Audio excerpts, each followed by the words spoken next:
Everyone, ఈ రోజు వచ్చేసి అయితే బీరకాయ బొబ్బర్ల కర్రీ అయితే చేసుకుందాము. మీరు బీరకాయ బొబ్బర్ల కర్రీ ఎలా చేస్తారు, అసలు చేసుకుంటారా చేసుకోరా అనేది అయితే కింద కామెంట్ చేయండి.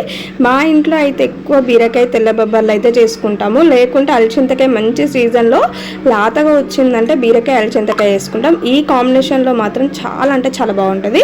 ఇప్పుడైతే వైట్ బొబ్బర్లు అయితే వేసుకున్నానండి. ఒక 2 గంటలు అయితే నానబెట్టుకున్నాను. ఇట్లా నానబెట్టుకుంటే తొందరగా ఉడుకుతాయి, మంచిగా ఉంటాయి. అందుకోసం అయితే ఫస్ట్ బొబ్బర్లు అయితే నానబెట్టి పక్కకు పెట్టేసుకుని తర్వాత ఏమేమి కావాలో చూపిస్తా చూడండి. ఉల్లిగడ్డ, పచ్చిమిర్చి, కొంచెం కరివేపాకు, వెల్లుల్లి రెబ్బ ఉంటే వెల్లుల్లి రెబ్బ కచ్చపచ్చ దంచి పెట్టుకొని పక్క పెట్టేసుకోండి. తర్వాత అయితే బీరకాయలు అయితే పొట్టు తీసి అయితే సన్నం కట్ చేసి పక్క పెట్టేసుకోండి. ఇక నెక్స్ట్ ప్రాసెస్లో కట్ చేస్తే మనము కడాయి పెట్టేసుకొని ఆయిల్ వేసుకొని తాలింపు దినుసులు ఇవన్నీ వేసుకొని మంచిగా ఫ్రై అయిపోయాక ఉల్లిగడ్డ, పచ్చిమిర్చి, కరివేపాకు ఇవన్నీ వేసుకొని అయితే మంచిగా ఆయిల్లో అయితే ఫ్రై చేయండి.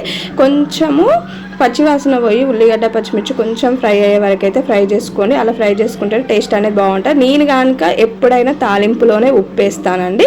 ఇక ఈ కర్రీకి సరిపడా ఉప్పు అయితే వేసుకున్నాను. తర్వాత పసుపు అయితే వేసుకున్నాను. పసుపు అయితే ఇంట్లో నిండుకుంది, అందుకే ప్యాకెట్ అయితే తెప్పించాను. పసుపు వేసుకొని ఇవన్నీ వేసుకొని అయితే మొత్తము తాలింపుకు పట్టేలాగానైతే కలిపేసుకోవాలి. కలిపేసుకొని మూత పెట్టేసుకొని సిమ్లో పెట్టుకొని ఒక 2 మినిట్స్ అయితే ఈ ఉల్లిగడ్డ, పచ్చిమిర్చి అన్నీ మంచిగా ఫ్రై అయ్యే వరకు అయితే ఫ్రై చేసుకోవాలి.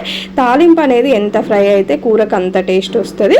ఇక తర్వాత మనం బొబ్బర్లు నానబెట్టుకున్నాం కదా, ఆ బొబ్బర్లను అయితే మొత్తం అయితే ఇందులో వేసేసుకోవాలి. తర్వాత నెక్స్ట్ బీరకాయ ముక్కలు కూడా వేసుకొని మొత్తం కిందికి మీదికి అయితే మొత్తం అయితే కలిపేసుకోవాలి. ఉప్పు కారం అంతా పట్టాలి, లేకుంటే టేస్ట్ అనేది బాగుండదు. అలా పట్టేసినాకనైతే మూత పెట్టేసుకొని అయితే ఆయిల్లోనే ఒక 5 to 10 మినిట్స్ సిమ్లో పెట్టేసుకొని అయితే ఫ్రై చేసుకోవాలి. అలా ఫ్రై చేసుకుంటే టేస్ట్ అనేది బాగుంటుంది.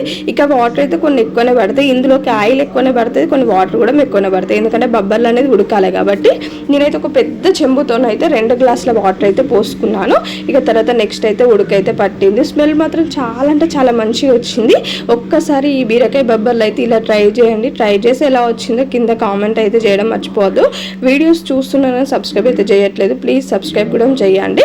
ఇక నెక్స్ట్ అయితే మూత అయితే పెట్టేసుకున్నాను. మూత పెట్టేసుకొని ఒక 5 మినిట్స్ తర్వాత అయితే దగ్గరికి అయితే వచ్చేసింది. చూసారా, ఇంకా కొంచెం అయితే ఉడకాలి. ఇంకా కొంచెం ఎసరు అనేది ఉంది, ఎందుకంటే మనకు బీరకాయలలో ఆల్మోస్ట్ వాటర్ అనేది ఎక్కువనే ఉంటుంది. ఇక వాటర్ అనేది ఉండేది. అదే వాటర్లో ఇంకొంచెం సిమ్లో పెట్టేసుకొని అయితే ఆ బొబ్బర్లు మొత్తం ఉడికే వరకు అయితే ఉంచేసుకున్నాను. బొబ్బర్లు ఎంత మంచిగా ఉడికితే అంత టేస్ట్ అనేది ఉంటుంది.